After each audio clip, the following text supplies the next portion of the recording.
নমস্কার বন্ধুরা, স্বাগতম জানাই ম্যাথ জেন্ট্রা চ্যানেলে। আজকের এই ভিডিওতে আমরা পড়ব সিম্পল ইন্টারেস্ট বা সরল সুদ। একদম বেসিক থেকে কমপ্লিট অ্যাডভান্স লেভেল পর্যন্ত সব গুরুত্বপূর্ণ সূত্র পড়ব, আর প্রতিটা সূত্র রিলেটেড এক্সাম্পলও সঙ্গে সঙ্গে দেখে নেব।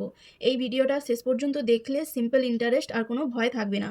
তাহলে চলো শুরু করি। প্রথমে আমরা জেনে নিই সিম্পল ইন্টারেস্ট কী। বন্ধুরা, ব্যাংক বা কারো কাছ থেকে আমরা যখন টাকা নিই, সেই টাকাটা একটা নির্দিষ্ট সময় পরে তার সাথে কিছু সুদ বা অতিরিক্ত টাকা যোগ হয়ে তারপরে টোটাল টাকাটা আমাকে যার কাছ থেকে নিয়েছিলাম তাকে ফেরত দিতে হয়, বা ব্যাংকের কাছ থেকে নিলে ব্যাংকে ফেরত দিতে হয়। সেটাকেই বলা হয় সিম্পল ইন্টারেস্ট বা সরল সুদ। সব সিম্পল ইন্টারেস্ট অঙ্কে তিনটে জিনিস থাকে। প্রথমটা হচ্ছে প্রিন্সিপাল, যেটাকে পি দ্বারা ডিনোট করা হয়, যাকে বাংলায় বলা হয় মূল টাকা, মূল বা আসল টাকা। আর থাকে রেট, যেটাকে বলে রেট অফ ইন্টারেস্ট। রেটটা ডিনোট করা হয় আর দ্বারা, যেটাকে বাংলায় বলা হয় সুদের হার। আর থাকে টাইম, যেটাকে ডিনোট করা হয় টি দ্বারা, যেটা হচ্ছে সময়। এই তিনটার উপরই সুদ, সরল সুদটা নির্ভর করে। এবার আমরা দেখে নিই সিম্পল ইন্টারেস্টের ফর্মুলা কি। সিম্পল ইন্টারেস্টকে শর্টে এসআই বলে লেখা হয়। সেই এসআই এর ফর্মুলাটি হলো P into R into T by 100। একটা এক্সাম্পলের মাধ্যমে দেখে নিই। ধরি দেয়া আছে পি, মানে যেটা হচ্ছে আসল টাকা, সেটা হচ্ছে 1000 টাকা। রেট অফ ইন্টারেস্ট মানে সুদের হার দেওয়া আছে 10%। টাইম টিটা দেওয়া আছে 2 বছর। তাহলে এক্ষেত্রে সিম্পল ইন্টারেস্টটা হবে পি আর টি বাই 100, মানে 1000 ইন্টু 10 ইন্টু 2 বাই 100। এটা কাটাকাটি করলে বেরোলো আমার 200।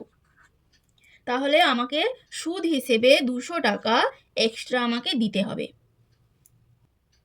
এবারে আমরা অ্যামাউন্ট বা মোট টাকা বের করার সূত্রটা জেনে নিই।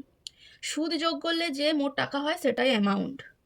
তাহলে আমরা এখন দেখব অ্যামাউন্টটা কি। অ্যামাউন্টকে শর্টে লেখা হয় ক্যাপিটাল এ দ্বারা। এই ক্যাপিটাল এর ফর্মুলাটি হলো ক্যাপিটাল এ সমান পি, মানে আসল টাকা, প্লাস সিম্পল ইন্টারেস্ট এসআই। তো একটা এক্সাম্পল দেখে নিই। সেই আগের এক্সাম্পলটাই যদি আমরা নিই, এক্ষেত্রে পি সমান 1000 টাকা,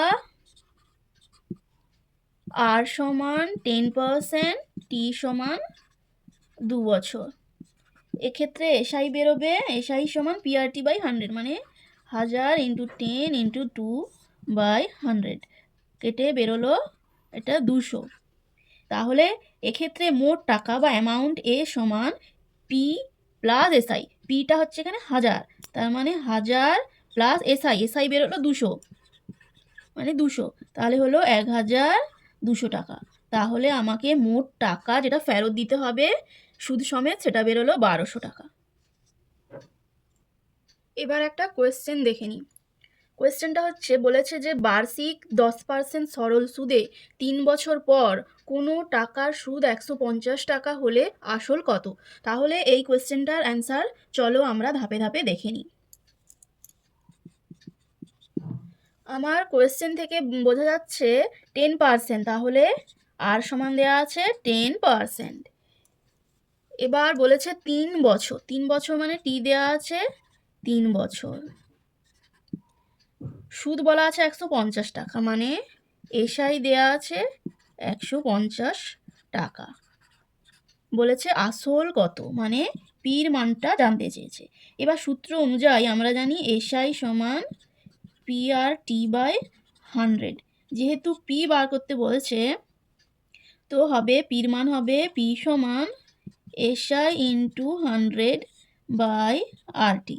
এবার মানগুলো একে একে বসিয়ে দেবো। এসআই দেওয়া আছে 150 টাকা, 150 ইন্টু 100 বাই আর দেওয়া আছে 10, টি দেওয়া আছে 3।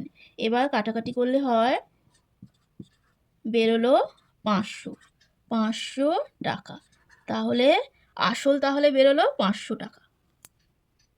এই কোয়েশ্চেনটা দেখে নিই যে এই কোয়েশ্চেনটার অ্যান্সার কীভাবে ধাপে ধাপে বের করতে পারি। চলো তাহলে দেখা যাক। কোয়েশ্চেনে বলেছে যদি কোনো আসল 20 বছরে সুদ আসল 5 গুণ হয় তাহলে বার্ষিক সুদের হার কত। আমার ধরে নিলাম যেহেতু আসল দেয়া নেই, ধরে নিলাম আসল সমান পি। এবার টাইমটা টি দেয়া আছে 20 বছর, 20 দেয়া আছে। আমাকে চাইছে আর সমান কত। এবার বলেছে যে 20 বছর পরে সুদ আসলের 5 গুণ, মানে অ্যামাউন্ট এ হচ্ছে যে তাহলে আমার আসল পি নিয়েছি। এবার বলেছে যে সুদ আসল মানে মোট টাকাটা, সুদ আসল মানে এখানে মোট টাকা বোঝাতে চাইছে, সেটা হচ্ছে আসলের 5 গুণ। আসল পি নিয়েছি তাহলে এর 5 গুণ হবে 5p। তাহলে আমরা জানি এ সমান পি প্লাস এসআই। এখানে পেয়েছি 5p সমান পি প্লাস এসআই, তাহলে এসআই বেরোবে 4p। এবার আমরা জানি এসআই সূত্রটা কি, যে এসআই সমান P R T by 100। SI পেয়েছি 4p বসিয়ে দিলাম, এটা পি, আর এর মান বের করতে হবে, টি দেওয়া আছে 20 বাই 100। এবার কাটাকাটি করি, 20 5 100, এদিকের পি কাটলো, তাহলে আর এর মান বেরোলো 20%। তাহলে বার্ষিক সুদের হার কত বেরোলো না 20%। এবার কিছু এক্সাম টিপ দিয়ে দিই। যদি কোয়েশ্চেনে টাইমটা বছরে না দিয়ে মাসে দেয়া থাকে তাহলে অবশ্যই মাসটিকে বছরে কনভার্ট করে তারপরে ফর্মুলাটা অ্যাপ্লাই করবে, আর ইউনিটসগুলো ঠিকঠাক বসাবে। আজকের ভিডিওতে আমরা শিখলাম সিম্পল ইন্টারেস্ট কি, সব সূত্র আর সেই সূত্র রিলেটেড কিছু এক্সাম্পল আর এক্সাম ওরিয়েন্টেড টিপস। ভিডিওটা হেল্পফুল লাগলে লাইক করো, কমেন্ট করো, সাবস্ক্রাইব করো ম্যাথ জেন্ট্রা চ্যানেলকে। ধন্যবাদ। Happy learning.